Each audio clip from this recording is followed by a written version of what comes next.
Baik, saya akan membacakannya kepada ibu-ibu sekalian, demikian firman Tuhan.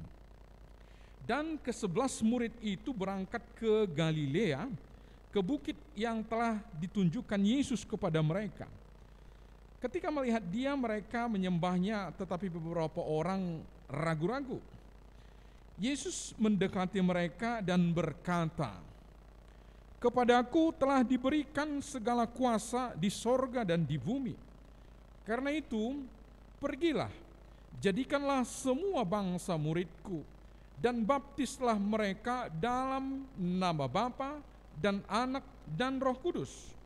Dan ajarlah mereka melakukan segala sesuatu yang telah kuperintahkan kepadamu. Dan ketahuilah, aku menyertai kamu senantiasa sampai kepada akhir zaman." Sejauh ini pembacaan firman Tuhan. Ibu-ibu yang dikasihi oleh Tuhan Yesus, firman Tuhan yang barusan saja kita baca merupakan kata-kata terakhir yang dikatakan oleh Tuhan Yesus kepada murid-murid sebelum Yesus naik ke surga. Kata-kata ini dicatat oleh Alkitab dan hampir semua di dalam Matius, Markus, Lukas, Yohanes menggambarkan, mencatat hal yang sama. Sekalipun tentu mereka punya penekanan tertentu. Itulah yang disebut dengan amanat agung. Ya.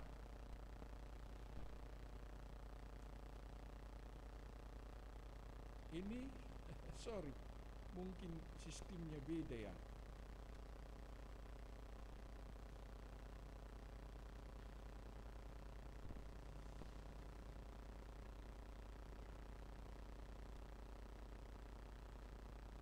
Oke, maaf ya, saya buka balik.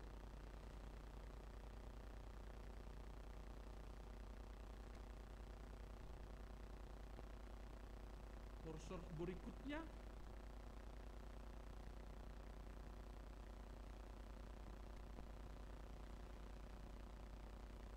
Harus dibawa ke bawah ya, maaf. Ini mungkin beda ininya. Oke, baik, begini saja. Baik, amanat agung, frasa ini sebenarnya tidak ada ditulis ya di dalam Alkitab kita, kata atau frasa. Frasa amanat agung itu sendiri tidak ada. Ini adalah definisi dari bapak-bapak gereja. Bapak-bapak gereja, mereka telah bergumul mengapa sampai ayat ini atau kata-kata ini yang dikatakan oleh Tuhan Yesus pada akhir-akhir ini yang disebut menjadi amanat. Kalau kata amanat di sini merupakan pemikiran bapak-bapak gereja dengan pertimbangan yang sudah matang ya, di mana secara singkat dapat didefinisikan sebagai sebuah perintah atau tugas atau ajakan untuk dilakukan. Jadi perintah ini sangat penting dan itu adalah agung, besar. Jadi perintah ini adalah perintah yang sangat-sangat penting dan agung. Itu perlu kita ketahui. Lalu seluruh Alkitab kita nanti mencatat kira-kira semua perintah yang akan dilakukan murid-murid itu difokuskan ke sana. Ada kata-kata yang dimulai misalnya yang sangat penting di dalam 1 Korintus. Kitab Ibrani berkata, akhir dari segala sesuatu yang kita bicarakan adalah ini. Kalau Yohanes tadi berbicara, inilah yang paling penting, yang dimulai dengan sebuah kata peneguhan kepada murid-murid ini. Dengan demikian dikatakan oleh Tuhan Yesus, "Kepadaku telah diserahkan kuasa di sorga dan di bumi." Jadi sebelum Yesus mengajak atau menyuruh murid-murid melakukan ini, dia katakan terlebih dahulu, "Kepadaku telah diberikan kuasa di sorga dan di bumi. Seluruhnya, tidak ada lagi yang perlu kamu ragukan. Dan aku yang memiliki kuasa yang demikianlah." Kira-kira begitu. Yang memerintahkan ini. Maka kata agung, perintah agung, amanat agung memang sangat tepat dikenakan kepada perintah yang satu ini. Bukan juga berarti perintah yang lain tidak penting, bukan juga perintah yang lain tidak begitu agung, bukan. Tetapi nampaknya Yesus ingin membawa hati mereka fokus daripada semua pekerjaanmu, fokus dari semua apa yang menjadi misimu di dunia ini. Kira-kira kalau disimpulkan, inilah dia. Inilah yang sangat penting. Setelah Yesus mati, ya bagi yang di tempat ini bisa lihat, mati di kayu salib itu. Dan kita tahu itu sangat mengerikan sekali yang terjadi kepada Yesus. Lalu dia bangkit dan kosonglah kubur itu. Yesus yang bangkit itu sekarang berkata, apa kira-kira yang harus kamu lakukan sebelum aku naik? Nanti kisah para rasul, nanti kita akan peringati itu ya. Kisah para rasul itu, Yesus naik hari ke-40. Yesus naik, dia berkata kepada mereka, inilah yang harus kamu lakukan. Pergilah dan seterusnya, kata-kata yang kita baca itu. Jadi sekali lagi ibu-ibu, ini adalah perintah yang sangat penting. Dan kalau selama ini ibu-ibu tidak merasa begitu pentingnya ini, ibu-ibu tidak merasa bahwa ini adalah panggilan daripada juru selamat yang sudah mau mati di kayu salib itu, yang menyerahkan nyawanya bagi kita, yang telah berkorban itu, namun dia telah mengalahkan maut dan mengalahkan kematian itu, serta berkata kepada kita, engkau juga akan dibangkitkan, kepadamulah aku berpesan demikian. Ada sebuah cerita di dalam peristiwa ini, ada dua yang kembar identik. Kembaran yang satu itu, yang satu kakaan atau abangan, saya lupa itu, katakanlah kakaan itu. Dia itu menjadi seorang yang sangat baik dan akhirnya dia menjadi hakim. Tetapi sebaliknya, orang yang satu lagi, kembaran yang satu lagi, dia justru menjadi seorang penjahat. Singkat cerita, si Adian ini yang jahat ini divonislah hukumannya mati. Jadi setelah divonis tinggal eksekusi. Jadi kalau sudah divonis belum lagi dieksekusi, biasa itu. Apalagi di negara kita ini sudah hukum mati pun bisa masih bertahun-tahun ya. Nah, tapi nampaknya mereka tidak akan berlama-lama, tetapi itu akan segera dilakukan. Jadi di dalam peristiwa itu, sebelum si kakaan atau si Adian ini, si jahat ini dihukum mati, setahu bagaimana sang kakak ini pergi ke penjara itu, dan cerita itu akhirnya dia membuka apa? Membuka sel penjara itu, lalu bergantianlah mereka masuk. Karena memang kembar identik, si penjaga itu tidak begitu tahu yang mana kakaan, yang mana yang Adian. Tapi pada akhirnya bergantilah. Ya, siapakah yang harus dihukum mati? Siapakah yang akan mati besok hari? Tentu si hakim itu, yang baik itu. Sementara adiknya si jahat ini akan segera keluar. Itulah yang terjadi. Tetapi rupanya ada sesuatu yang diinginkan. Keinginan terakhir dari kakaknya ini, yang baik ini, hakim ini, untuk kiranya bisa dipenuhinya. Apa ya? Waktu itu tidak begitu spesial, tapi saya modifikasi sedikit lah supaya ibu-ibu tahu. Kayaknya dia kepingin nasi goreng. Bukan nasi goreng dalam cerita aslinya, tetapi saya modifikasi untuk kita. Lalu dia panggil, Dek, bentarlah. Apaan lagi? Kira-kira begitu jawaban sang adik yang sudah segera akan keluar. Kepingin sekali akulah makan nasi goreng. Nasi goreng? Kamu belikanlah dulu di sana, di Titi Bobrok itu ada di situ nasi goreng Aceh yang enak, entah itulah misalnya. Ya. Dan uangnya dari mana? Uangnya ada di kantong di rumah. Ambilkan aja dari situ. Tolong, sebelum saya mati besok, belikanlah. Tapi katanya dengan pongahnya ini sang adik, enak aja loh, beli aja sendiri di sana.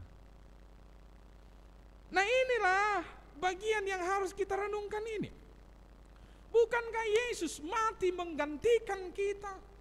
Dan dia berkata pesan ini Bukan lagi aku yang melakukannya, tetapi kematianku akan menimbulkan banyak orang yang akan bersaksi tentang aku.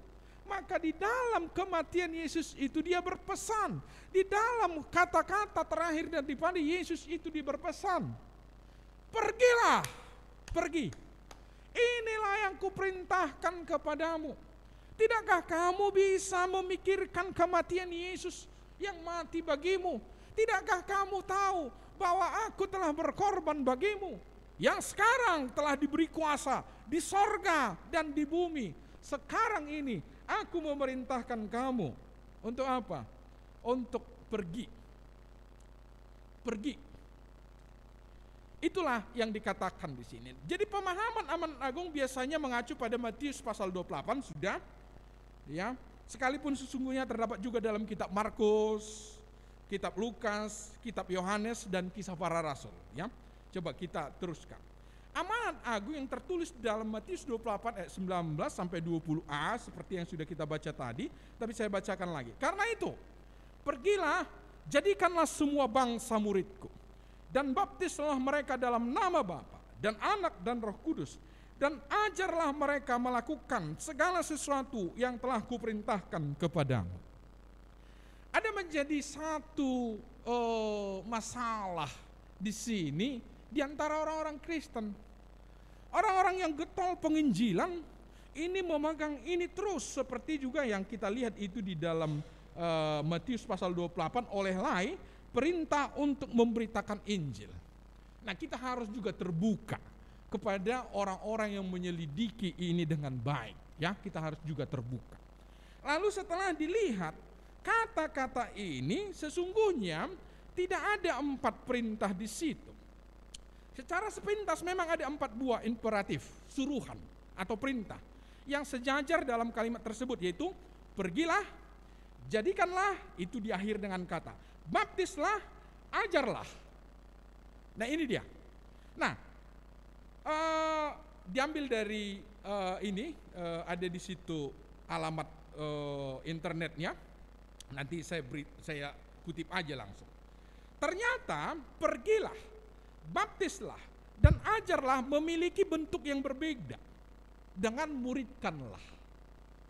Nah, nanti saya ajarkan. Ketika kata pertama berbentuk partisip, maksudnya penolong, pelengkap, partisipasinya saja. Jadi ada yang utama, ada yang membantu. Tiga kata itu bentuknya partisip. Jadi tidak perlu kita ragukan ini, karena memang para ahli bahasa dengan begitu baik telah menyelidikinya, ya. Jadi nanti sumbernya saya beritakan. Sedangkan kata terakhir berbentuk imperatif. Inilah yang memerintah itu. Di dalam gramatika bahasa Yunani koine, jadi bukan bahasa Yunani modern sekarang, ya. Itu coba dilihat bagian terakhir itu. Kalau Mikanai itu 1600 sampai 1100 sebelum Masehi. Kalau kuno, jadi sebelum kuno, Yunani kuno, ada tahun 800 sampai tahun 300 sebelum Masehi. Jadi kalau sebelum Masehi itu memang dia berkurang. Tidak dari 1976 sampai 1978 itu Masehi. Tapi kalau sebelum Masehi itu justru berkurang, berbeda dia, ya. Nah, koine itu tahun berapa? Tahun 300 sebelum Masehi sampai tahun 330 setelah Masehi. Berarti bahasa yang dipakai waktu itu adalah koine. Nah, abad pertengahan itu 330 sampai 1453 itu tentu Masehi. Modern. Jadi sekarang ini Yunaninya banyak yang modern. Jadi mereka ini memang bertanggung jawab dengan baik sekali mengungkapkan dan menyelidiki kata ini. Nah, tidak begitu contoh ini misalnya, apa itu imperatif atau itu tadi yang kita katakan partisip. Untuk hidup sehat memerlukan faktor-faktor berikut: pola makan, olahraga, dan istirahat. Kalimat ini terdiri dari 2 klausa. Klausa pertama itu pola makan, olahraga, dan istirahat. Dalam bahasa Yunani koine akan berbentuk partisip.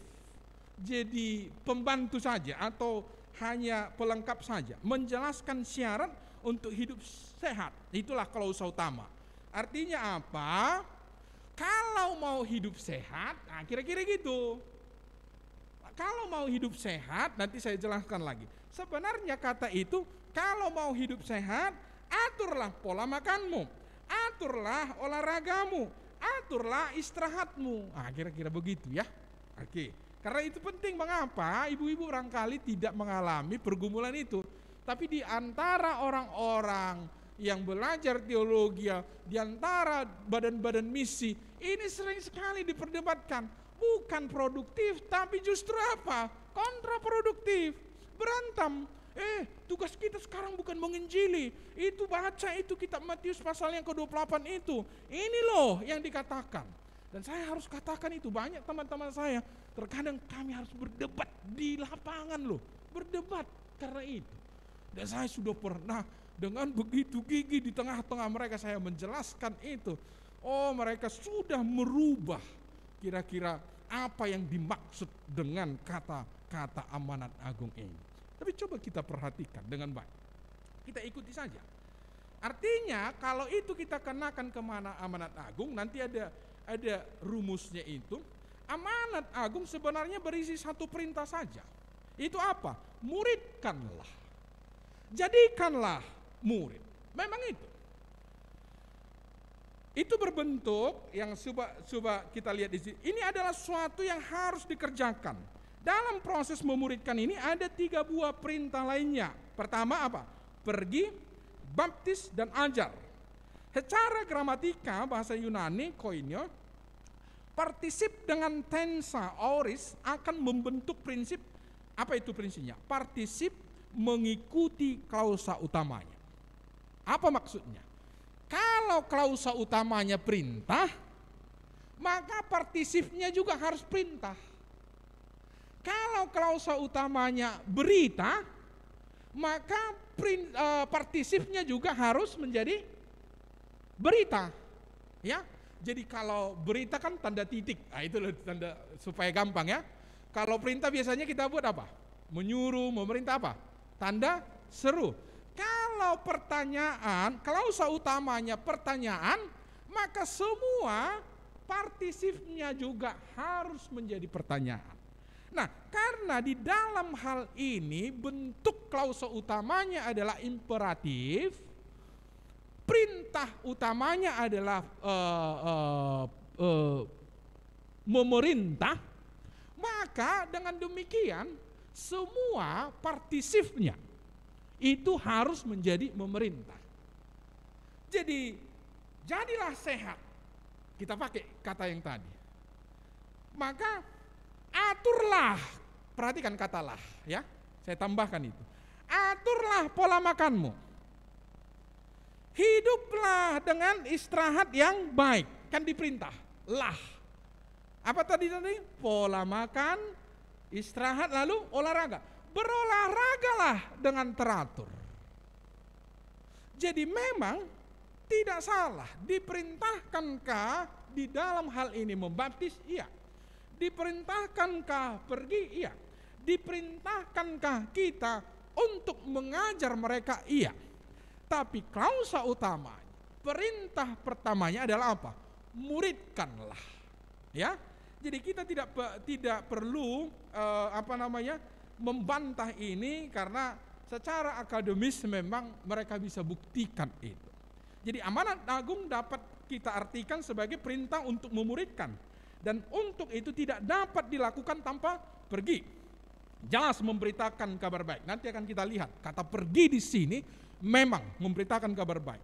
Kemudian dalam melakukan pemuridan tersebut kita harus membaptis mereka dalam nama Bapa dan Anak dan Roh Kudus. Coba diperhatikan, sering sekali salah di sini di dalam membaptis itu di dalam nama Bapa, Anak dan Roh Kudus.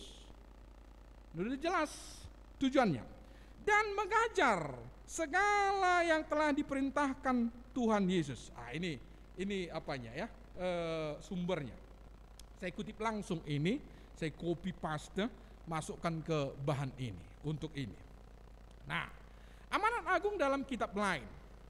Tapi di dalam kitab Markus, coba kita perhatikan. Kita hanya membaca saja. Setelah kita tadi mendapat penjelasan tentang yang di Matius, sekarang kita lihat di dalam Markus 16. Lalu ia berkata kepada mereka, ini ia Yesus, pergilah ke seluruh dunia, beritakanlah Injil kepada segala makhluk. Orang yang melihat membandingkan ini, kata pergi sama dengan yang diperintahkan oleh Tuhan Yesus tadi dalam Matius. Maka kata pergi di dalam Matius itu juga untuk memberitakan kabar baik. Pergilah ke seluruh dunia, beritakanlah Injil kepada segala makhluk. Siapa yang percaya dan dibaptis akan diselamatkan, tetapi siapa yang tidak percaya akan dihukum. Ayat 16, tanda-tanda ini akan menyertai orang-orang yang percaya. Mereka akan mengusir setan demi namaku, mereka akan berbicara dalam bahasa-bahasa yang baru bagi mereka. Mereka akan memegang ular dan sekalipun mereka minum racun maut, mereka tidak akan mendapat celaka. Mereka akan meletakkan tangannya atas orang sakit dan orang itu akan sembuh. Kalau kita perhatikan di sini, jelas sekali perintah itu adalah memberitakan Injil. Ada tanda-tanda dan kuasa. Ya, mirip dengan yang dikatakan Tuhan Yesus. Dan ketahuilah, kata Tuhan Yesus dalam Matius pasal yang ke-28, aku akan menyertai engkau senantiasa sampai kesudahan zaman. Jadi ada miripnya. Namun di dalam kitab Markus ini, dia lebih menonjolkan memberitakan Injilnya. Coba ibu-ibu lihat ya. Jadi para penginjil yang pergi itu di dalam melakukan amanat agung ini, mereka memang jauh lebih banyak menonjolkan pemberitaan Injilnya. Nanti akan kita lihat ada kelemahan-kelemahannya di situ, dan saya akan menunjukkan kepada saudara-saudara, ibu-ibu di sini, bagaimana pengalaman di lapangan waktu kami pergi menemui para penginjil-penginjil seperti itu. Memang persis sekali yang mereka maksudkan seperti ini. Jadi mereka tidak peduli mau di mana ini yang diinjili, mereka pergi. Ya, kebetulan saya dengan Darwin, saya pendeta Pardi Siombing itu pengawas kita, langsung kami ketemu, kami kelangkat untuk ada teman-teman kita di situ melayani, dan kita tolong kita doakan ini karena ada 20 orang ya dari agama sebelah yang masuk. Rencana kami bulan 4, tapi selalu aja ada halangan. Kita sudah siapkan tim di sini, tim kecil saja, tidak perlu, dan kita tidak perlu inikanlah ya, off the record saja. Tapi tolong didoakan. Tapi waktu kami bertemu dengan orang-orang di lapangan itu, kemana kalian buat semua yang diinjili itu? Gak peduli, Tuhan akan jaga mereka.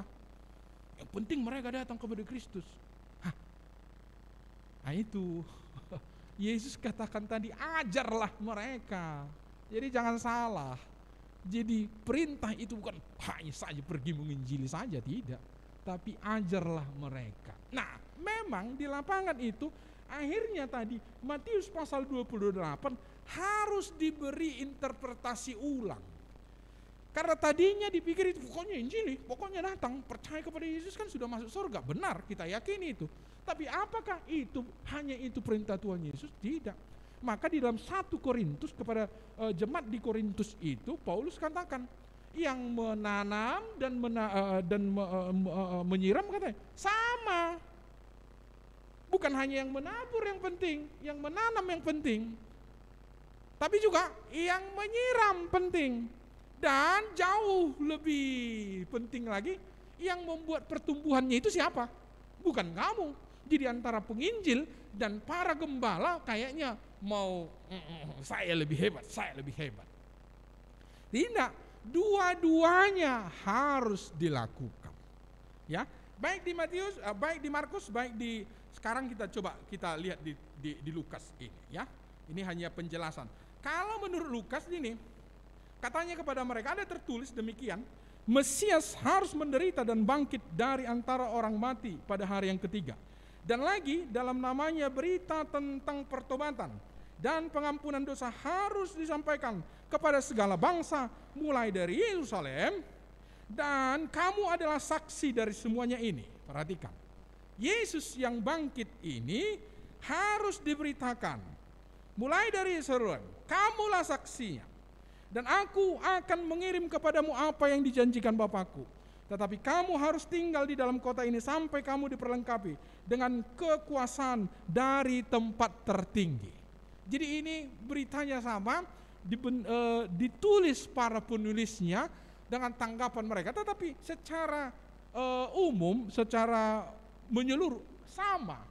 Kamu adalah saksi daripada Yesus yang bangkit itu, dan kamu akan diberi kuasa. Baik di dalam kitab Yohanes, kalau kita melihat ini, karena murid-muridnya sangat kecewa, ini Lukas, rencana untuk mendirikan kerajaan secara politis tidak terlaksana, karena dalam pikiran mereka Yesus datang untuk membuat seperti kerajaannya Daud lagi. Oh, ternyata Yesus mati, mereka kecewa. Maka Yesus menghibur mereka dengan sambutan, damai sejahtera bagi kamu. Sesudah itu Tuhan menjelaskan rencana misi kepada mereka. Inilah kira-kira misinya berdasarkan kitab-kitab suci, Taurat Musa, Nabi-Nabi, Mazmur. Itu Lukas 24 ayat 48. Inti Injil adalah kematian dan kebangkitan Tuhan Yesus. Lukas 24 ayat 22. Tujuannya adalah pertobatan dan pengampunan. Pemberitaan Injil harus dilakukan kepada segala bangsa. Kalau ibu-ibu melihat tekanan daripada Lukas kemana? Penginjilan ya? Iya. Jadi jangan juga kita berdebat kalau ada orang yang memang getol hanya di dalam penginjilan. Tetapi sesungguhnya Matius mencatat tidak kalah pentingnya untuk apa? Mengajar mereka dan memuridkan mereka. Jadi amanat agung apakah hari penginjilan? Tidak. Bahkan memuridkan itu adalah sesuatu yang juga sangat penting. Bahkan Matius itu sepertinya lebih menonjolkan di dalam apa? Memuridkan itu dari pemakaian kata klausa utama dan partisif tadi. Justru pergi itu adalah partisif di dalam kitab Matius. Nah, apakah bertentangan? Tidak. Karena memang dari awal semuanya akan dilakukan. Nah, terakhir dalam kitab Yohanes. Maka kata Yesus sekali lagi, damai sejahtera bagi kamu. Sama seperti Bapa mengutus aku, demikian juga sekarang aku mengutus kamu. Dan sesudah berkata demikian, ia menghembusi mereka dan berkata, terimalah Roh Kudus. Jikalau kamu mengampuni dosa orang, dosanya diampuni. Dan jikalau kamu menyatakan dosa orang, tetap ada dosanya, tetap ada.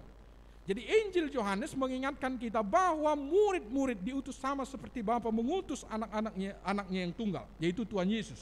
Yohanes 20, 21, 23 sampai 23. Murid-murid Yesus mengidentifikasikan diri dengan Kristus. Sama seperti Kristus diutus Bapa, sekarang kamu juga diutus. Karena mereka telah diperlengkapi oleh Roh Kudus. Itu dilambangkan, terimalah Roh Kudus. Lalu mereka dihembusi dengan Roh Kudus. Nah, supaya mereka bisa bertahan dalam pergumulan di Yerusalem sampai hari Pentakosta. Jadi ini belum hari pencurahan Roh Kudus. Jadi mereka perlu kuasa. Sampai sejauh itu mereka dihembusi dengan Roh Kudus. Dan mereka memang bertahan sampai hari Pentakosta nanti, hari yang ke-50. Jadi Yesus setelah kematian, hari yang ke-50 nanti akan kita peringati itu. Mereka telah diberi kuasa. Dengan lambang apa? Mereka diberi kuasa yang dari Roh Kudus, dihembusi dengan Roh Kudus. Maka dengan demikian, walaupun ini jadi terlalu panjang, saya harap supaya kita orang Kristen jangan gontok-gontokan. Ya apa yang diberitakan firman Tuhan, iya kita terima saja. Apa yang dijelaskan para ahli tentang itu kita terima. Karena memang ini, amanat agung itu berfokus kepada dua hal. Pemberitaan Injil supaya orang bertobat datang kepada Kristus. Tapi apakah sampai di situ dia? Sesuatu yang penting juga adalah memuridkan mereka supaya semakin serupa dengan gambaran Yesus Kristus. Maka dapat saya katakan, terkadang kita seperti kami di lapangan itu, waktu kami tanya, kenapa tidak dimuridkan?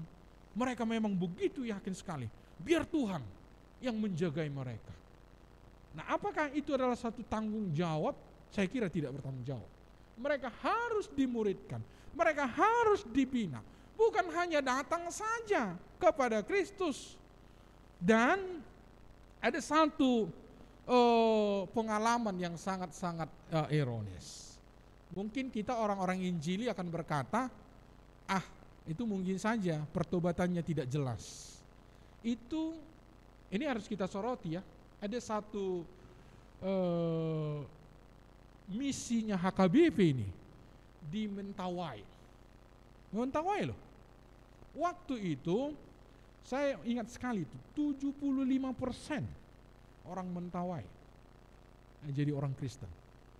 Lalu sekarang nyaris tak terdengar. Di mana masalahnya? Nah, kalau kita berdebat di sini, barangkali kita harus katakan memang harus dimuridkan. Tidak boleh ditinggalkan begitu saja. Harus dimuridkan. Jadi ibu-ibu yang dikasihi oleh Tuhan Yesus, antara penginjilan dan memuridkan mereka, membuat mereka, itu adalah amanat agung dari Tuhan Yesus. Nah, sekarang kita akan masuk di sini. Walaupun agak panjang pengantarnya, saya harap ibu-ibu untuk mengantisipasi. Jangan jadi kontraproduktif. Ya. Jadi masih mulai khotbah ini. Tadi pengantar masih itu. Iya kan? Nampak kan pengantar kan? Nah, tapi khotbah pun ini, apa yang mau saya katakan kepada ibu-ibu? Hanya ingin menggugah mula. Betapa pentingnya ini. Peristiwa yang terjadi di Golgota, peristiwa yang terjadi itu di dalam kebangkitan, apakah itu akan kita diamkan? Apakah itu akan tersimpan sebagai sejarah, sebagai satu anekdot yang tetap tercatat tanpa makna dan tanpa arti? Bagaimana orang akan percaya? Semua orang yang berseru kepadanya, itu di dalam kitab Roma itu dikatakan oleh Paulus, berseru kepadaku akan diselamatkan. Tapi bagaimana mereka akan berseru sementara mereka tidak percaya? Bagaimana mereka percaya sementara mereka tidak pernah dengar? Bagaimana mereka mendengar kalau tidak ada yang memberitakannya? Ibu-ibu yang dikasihi oleh Tuhan Yesus, mungkin saya harus katakan ini, kita terlalu berleha-leha. Ada kesempatan bagi kita barangkali yang kita bicarakan yang lain. Bukan mau uji diri. Saya sekarang ini mau khotbah di mana-mana, saya alihkan ke situ. Bukan di persekutuan-persekutuan kita. Kalau di sini barangkali temanya sudah jelas, karena saya sudah tahu kebanyakan dari antara kita adalah orang-orang yang sudah sungguh-sungguh datang. Saya ketua kerohanian Nababan di Medan ini. Apapun temanya ada beres saya di sini. Apapun temanya saya buat ke situ. Apakah mereka jadi bosan? Kadang mereka terpelongo. Waktu saya lihat, sudahkah sampai? Kayaknya belum. Saya ulang lagi. Saya ulang lagi. Saya ulang lagi. Saya selalu ditegur seorang guru saya. Dulu itu, Bapak yang kita kasihi Pak Tobi. Kalau kamu melihat buah, lalu busuk, lalu yang kamu permasalahkan yang busuk ini, buang. Besok keluar yang busuk itu. Orang-orang pertanian tahu apa yang perlu diperiksa di situ kalau busuk. Dia tidak akan busuknya itu aja. Oh, akarnya kali. Ya saya sih kurang tahu tentang pertanian ya. Kalau tumbuh-tumbuhan ini hanya saya menikmati saja. Adik-adik kita di sini, Afnita ini suka, ya senang juga saya melihat bunga-bunga ini. Tapi disuruh saya mengurus dekat kamar saya, kaulah itu Afnita ya, saya bilang aja gitu. Iya. Nah, waktu saya lihat, oh iya, ada akarnya, ada batangnya, ada daunnya. Apakah itu ibu-ibu lah jauh lebih tahu lah dengan tanam-menanam ini ya. Apakah hanya terus daunnya? Kenapa busuk ini? Oh, dilihat dulu, ada enggak ulatnya? Ada enggak? Didatanglah ke toko bunga. Kalau berulat begini, kalau putih-putih apa obatnya? Dikasih. Itu benar. Jadi sering sekali kita permasalahkan keluarga kita, yang nggak mau mengampuni lah, yang sombongnya selangit lah, ngomongnya terus di awan-awan lah, kan ada saja ya. Dia nggak mau mengerti perasaan orang lah, yang hanya menangnya sendiri lah. Lalu kita marah, gondok sekali melihat dia. Ibu-ibu yang bertobat, bukan dia yang pertama bertobat. Memang begitulah orang-orang yang belum dalam Kristus. Lalu apa yang kita lakukan? Beritakanlah Injil. Ajarkan mereka kepada apa yang diajarkan oleh Tuhan Yesus. Bukankah itu firman Tuhan? Inilah amanat agung. Barangkali kita akan merasa, dia ini tidak bisa lagi bertobat ini. Dan saya ingin memberikan kesaksian. Masalah apa yang diberitakan nanti? Barangkali perlu juga ibu-ibu. Kira-kira apa sih yang kita beritakan dalam penginjilan, tapi saya tunda dulu sebentar. Ibu-ibu bisa terkecoh dengan keadaan orang. Bisa sepertinya baik kali dia mendengarmu. Bukan mau mematahkan semangat ibu-ibu ya. Tapi enggak mau juga dia. Iya, enak kali cerita ibu, enak kali khotbah ibu. Enak, tapi enggak pernah ada perubahan. Tapi pernahkah ibu-ibu ketemu dengan yang sangat bandal sekali, jahat sekali? Lalu sekali ibu cerita dengan dia, terpaku dia. Saya kira bukan dengan cerita ibu, tapi ada Roh Kudus yang menjamah hati. Lalu dia menangis. Dia datang kepada Kristus dengan sungguh-sungguh. Dan saya ingin ceritakan beberapa peristiwa seperti itu kepada ibu-ibu. Ada teman saya yang sangat bandel sekali. Maaf, saya tidak sedang mendiskreditkan orang Siantar, tetapi memang dia orang Siantar. Jahatnya bukan main. Kami kos, lalu kalau sudah malam, kayaknya dia susah tidur. Dia pasang itu musiknya, tap, itu combo dulu besar. Dung dang. Aduh, satu kos itu nggak bisa tidur. Aduh, semualah mengumpat dia. Aduh, si gila ini. Aduh. Udah tiba giliran orang bangun, dia tidur. Entah kenapa ini ada ya, pola tidurnya berbeda kan. Tahu apa yang dilakukannya? Itu ada namanya skring lampu tempat kos itu kan satu itu meterannya. Dicabutnya. Kami kirain lah padam listrik ya. Padam listrik. Kami kirain padam listrik. Lama-lama lihat dulu, orang sana hidup loh. Semua diperiksa. Rupanya dia yang cabut supaya dia bisa tidur. Karena kalau sudah jam 6 kan udah pada ribut. Ada orang yang masang tapnya sendiri. Nah, dia gak bisa tidur kalau nanti ribut. Dicabutnya itu. Ada banyak lagi jahatnya. Lalu memang kasar orangnya. Lalu terus timbul dalam hati saya ini gini loh. Yang lain saya mau memberitakan Injil. Susah kali ini. Jangankan Injil, hanya cerita tentang etika umum aja pun susah. Terakhir di Semencir 14 sebelum kita ke sini. Yang lama tahu itu. Jadi bentuk persekutuan kita karena ada kamar persis lagi nih ya, tapi lebih besar lah. Jadi saat sebagian di sini, sebagian di sana. Khotbahnya di sini. Jadi orang di sini dengan yang di sana kan nggak lihat-lihatan. Nah betul lah, pemain gitar kan selalu di sana. Saya di sana main gitar. Kesaksian. Diberikan waktu kesaksian. Lalu majulah dia. Oke emang si bedel-bedelon, saya pikir dalam hatinya. Lalu kesaksianlah dia. Memang dari kesaksiannya terlihat betul-betul dia bertobat. Lalu bagian terakhirnya itulah yang mengena dengan saya. Sebenarnya di tempat kos kami adanya anak Tuhan, tapi gak pernah diceritakannya. Aku lah itu, saya pikir begitu. Udahlah Tuhan, ku terimalah itu sekali.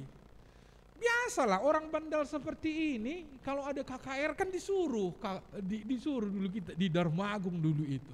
Disuruh untuk kesaksian-kesaksian kan. Jadi di mana-mana dia disuruh kesaksian, karena memang terkenal dulu bandalnya, tapi setelah disentuh oleh Tuhan Yesus, disuruhlah dia kesaksian. Senang kali kita dengar kesaksiannya.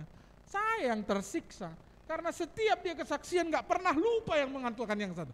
Sebenarnya dulu ada orang di tempat kami, anak Tuhan, tapi gak pernah diceritakannya Yesus.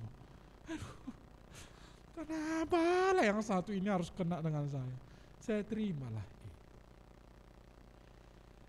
Yang kedua, makanya saya katakan tadi, walaupun ini hanya pembuka, karena memang khotbah saya hanya saya arahkan kepada ibu-ibu supaya jangan diam.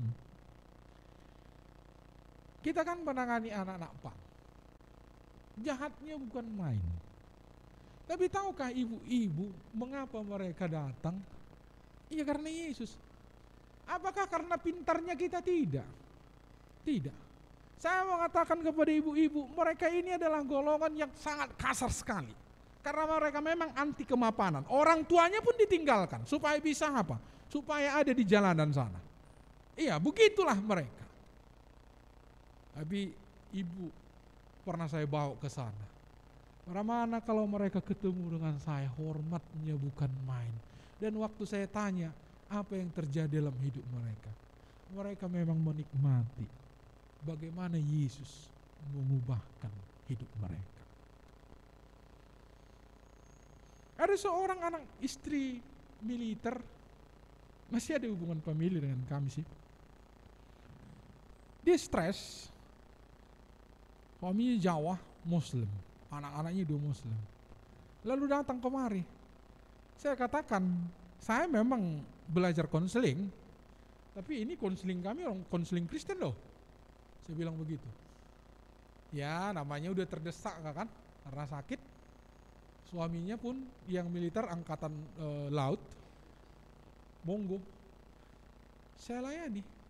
Kira-kira ibu-ibu duga apa yang saya buat dengan dia? Enggak ada kemampuan kita apa-apa. Saya beritakan Yesus yang mati untuk dia. Lalu mulai itu dia berubah. Suaminya sekarang barangkali jadi bimbang, gimana ini? Dia sebagai angkatan militer, lalu istrinya menjadi Kristen. Udah dibaptis. Saya aman aja. Saya pun dari awal sudah katakan, pendekatan kami adalah Kristen. Tapi sesungguhnya yang saya katakan tahu, Yesus yang mati, yang bangkit untuk dosa-dosanya. Mau terima? Diselamatkan oleh Tuhan. Ada seorang ibu dari Malaysia datang ke Medan. Jadi supaya ibu-ibu bersiap terus, nanti di ujung aja lah saya katakan itu. Datang ke Medan. Pernah dia dengar siapa Yesus tersalib, tapi hanya itu saja. Lalu saya layanilah. Dan dia mengatakan, aku meninggalkan kepercayaan keluargaku. Dan waktu itu memang sangat menyedihkan. Dia harus pergi dari keluarganya. Di GKLI itu dibaptis. Cuma Ibu Purba gak ingat lagi. Pak Sagala, kami datang ke situ membawa dia. Saya memberitakan Injil, tidak ada yang lain. Wow, kalau kamu di Indonesia ini banyak kaya, enggak. Saya beritakan Injil. Lalu dibaptis dia di situ. Itu seorang Muslim dari keluarganya semua. Apa yang diberitakan? Injil. Yang berhasil dulu saya katakan ya. Karena itu tidak bagian kita, tapi itu membuat gelora bagi kita supaya jangan kita berhenti. Enggak adanya hasilnya, enggak adanya gunanya. Tunggu dulu, saya beritakan juga yang sulit-sulitnya nanti. Ada seorang yang buta. Lalu saya layani dia Muslim. Saya katakan, Yesuslah yang membuat kita celik. Yesuslah yang membuat kita melihat. Lalu dia percaya, ini di GKP siapa ini? Yang 77 apa? Babura ya. Disitulah dia dibaptis. Dan saya harus katakan, Walaupun bukan pendeta sekarang, saya bawa ke GMI, tidak diterima. Waktu itu belum saya kenal kali dengan abang ya. Kiranya di gereja, mari pasti kata abang kan. GMI selalu saya bawa, tidak diterima. Nah sekarang ada 20 orang sekarang dilangkat off the record aja ya. Jadi kita memang IPDP ya, dalam pelayanan seperti ini kita nggak usah diheboh-hebohkan, untuk apa lagi diheboh-hebohkannya. Nanti mungkin bulan 5 kita ke situ. Singkat cerita mau saya katakan, apa sih yang diberitakan di situ? Nah ini, Yesus yang mati bagi dosa kita, namun dia sudah bangkit. Inilah berita itu. Inilah pesan daripada Tuhan Yesus yang harus kita lakukan dimanapun kita. Ibu-ibu jangan merasa nanti gak ada gunanya. Memang sering juga kita merasa gak ada gunanya. Udah berulang-ulang saya katakan ini. Ibu di sini di dalam komunitas yang saya katakan tadi, karena sudah berulang-ulang saya katakan, udahlah Pak, banyak kali waktu mau ke situ, barangkali bukan lagi ke situ kita. Tunggu dulu, barangkali belum waktunya, saya katakan. Belum waktunya. Ada yang susah sekali. Bukan lagi metode A, metode B, metode E, metode Markus, metode A. Semua udah kita buat. Lalu gak ada hasilnya.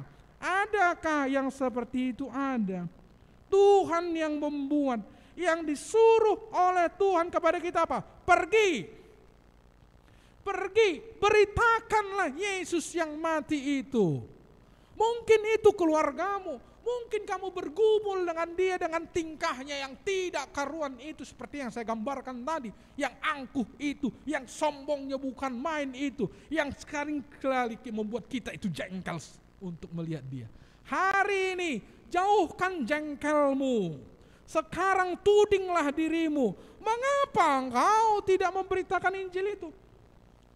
Menarik sekali tadi di dalam Yohanes itu, engkau yang menanggalkan dosa mereka, maka tanggallah dosanya. Tahukah kita maksudnya?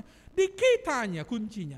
Kalau dia bisa datang kepada Kristus, maka dia dilahir barukan. Lalu itu kesempatan bagi kita untuk memuridkannya. Memberitakan kira-kira apa yang penting di dalam kekristenan ini. Mau kamu ajarkan tentang hidup kekristenan, supaya hidupnya damai sejahtera, supaya hidupnya tenang, supaya dia tidak sombong. Tak akan didengarnya kamu itu. Bagaimana kita mau menumbuhkan sesuatu?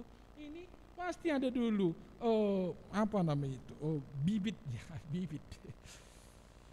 Lalu ibu siramilah tanah itu. Rajin kali ibu nyirami.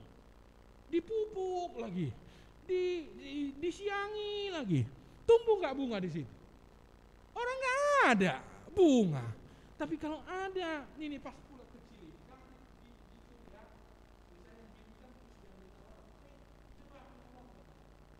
Sekiranya sebesar itu, sudah ada. Maka ada gunanya ibu-ibu siram. Ada gunanya ibu pupuk atau apalah, dirawat. Tapi kalau tidak ada, ngapain juga? Itu firman Tuhan berkata, kalau sudah ada biji, sekalipun itu kecil, lalu itu disiram, lalu itu dipupuk, maka dia akan mekar. Kesalahan besar di antara kita, terlalu banyak kita menuntut kepada orang-orang yang gak percaya. Itu salah besar. Sekarang coba ubah metodenya, kalau itu harus metode yang saya katakan. Beritakan Yesus yang mati di salib itu untuk dosa-dosanya. Tuntun dia datang kepada Kristus. Setelah itu, beritakan firman Tuhan. Apa yang seharusnya, apa yang layaknya dilakukan oleh orang-orang percaya. Menarik sekali. Mereka itu adalah orang-orang yang tegar. Saya melihat itu pelayanan kita yang di perbatasan Aceh. Waktu kita datang ke situ, mereka masih sepele-sepele ya. Lalu singkat cerita, akhirnya ada yang datang kepada Kristus. Susah hidupnya, benar-benar susah. Karena satu, mereka harus dibuang dari komunitasnya kan. Itu yang pertama. Lalu mata pencahariannya tentu akan hilang. Untung saja ada orang yang membantu. Terima kasih untuk ada perkumpulan satu bank, nggak usah lah saya sebut. Mereka membantu. Maka kita buat di situ menanam pisang. Itu kedua. Apakah setelah itu jauh lebih baik kehidupannya? Memprihatinkan juga. Tapi waktu kita lihat mereka setia di dalam Tuhan. Doakan juga tanggal 15 pas Seninnya libur kita akan ke sana. Mengapa semuanya itu dilakukan? Karena ada yang memberitakan Injil. Ibu-ibu, ini terakhir ini. Udah tahu kan apa yang mau kita beritakan? Oh, usah panjang lebar. Oh, pung-pang. Nggak usah. Mulai dulu dari situ. Doakan dengan sungguh-sungguh. Karena yang menarik semua orang katanya adalah Tuhan. Kan Tuhan. Waktu Yesus ditinggikan, maka dia akan menarik orang. Doakan dengan sungguh-sungguh. Siapa itu? Edamu kah? Gue dah masih gor-gor-aku hari ini. Teduhkanlah hatimu. Kalahkan dirimu dengan kegeramanmu itu. Dia pun harus mendengar Injil. Jangan-jangan dia nanti menjadi Eda kesayanganmu, yang membelamu, yang bersama denganmu. Amin. Siapa? Mertua? Adik-adikmu? Kakak-kakakmu? Namborumu, nantulangmu, siapalah? Beritakanlah Yesus. Itulah perintah itu.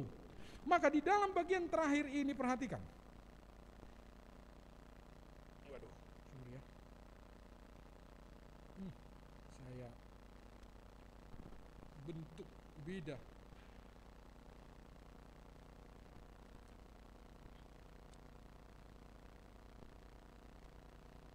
Saya tambahkan nanti satu lagi. Ayat terakhir ini coba perhatikan. Di dalam sebelum Ibrani ini ya. Ini 1 Korintus 15 ayat 3 sampai 4. Apa yang dikatakan ini? Yang sangat penting telah kuberitakan kepadamu yaitu apa? Yesus telah mati sesuai dengan kitab suci. Yesus telah bangkit sesuai dengan kitab suci. Apa yang sangat penting berita daripada Paulus? Yang sangat penting, jarang sekali kata yang dipakai di sini. Itu apa? Yesus yang mati sesuai dengan kitab suci. Yesus telah bangkit dari antara orang mati sesuai dengan kitab suci. Itulah berita yang sangat penting. Penulis kitab Ibrani di dalam Ibrani pasal 8 ayat 1 sampai 13 dimulai dengan kata ini. Inti segala pembicaraan. Perhatikan. Apa itu? Yesus yang menjadi pengantara Bapa dengan kita. Dia menjadi imam. Itulah inti daripada pembicaraan. Yohanes pasal 20 tadi yang kita baca.